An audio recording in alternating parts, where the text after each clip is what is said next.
En 2022, en fait, il y a un problème d'offre et de demande. En 2021, les nouvelles lois de bioéthique ont ouvert à toutes les femmes en France la possibilité d'avoir accès à la procréation médicalement assistée.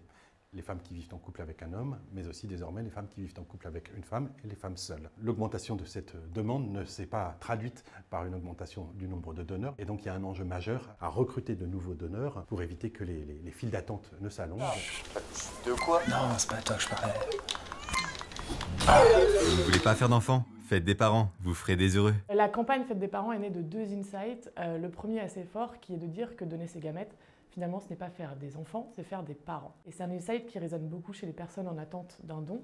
Et finalement c'est l'une d'entre elles qui, en témoignant, nous a transmis un deuxième insight et qui nous a dit texto, vous imaginez pas à quel point moi je rêve de vivre toutes les galères du quotidien que vivent les parents. Non mais non Louis Attends, s'il te plaît, arrête. Bah, Doudou il appuie dessus maintenant. Appuie sur le bouton. Qui a mis autant de... Non, ça va pas. Non, c'est pas ça. Ce qui était intéressant, c'est que finalement, avec le même insight, on a pu étirer la campagne auprès des jeunes, les 18-24 ans, en leur disant que s'ils ne voulaient pas faire d'enfants, parce que potentiellement c'était pas le moment ou qu'ils n'en avaient pas envie, eh ben, ils pouvaient quand même faire des parents et aller faire le bonheur de celles et ceux qui en ont envie dès maintenant. En donnant vos spermatozoïdes ou vos ovocytes, vous offrez à d'autres le bonheur d'être parents. On a déployé la campagne au national en ciblant spécifiquement un périmètre de 50 km autour des centres de dons.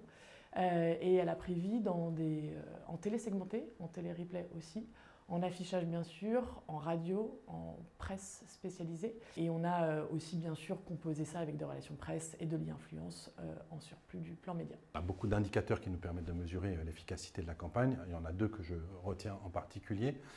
C'est que 75% des gens qui ont vu cette campagne ont déclaré avoir l'intention d'agir suite au message qu'ils ont reçu. Ils peuvent avoir souhaité se renseigner davantage, en parler avec un proche et parfois même aller vers une prise de rendez-vous. Et justement, la campagne s'est traduite par une augmentation de 9% des demandes de prise de rendez-vous sur les sites internet dondovocite.fr et dondespermatozoïdes.fr. Donnez vos gamètes, vous ferez des heureux.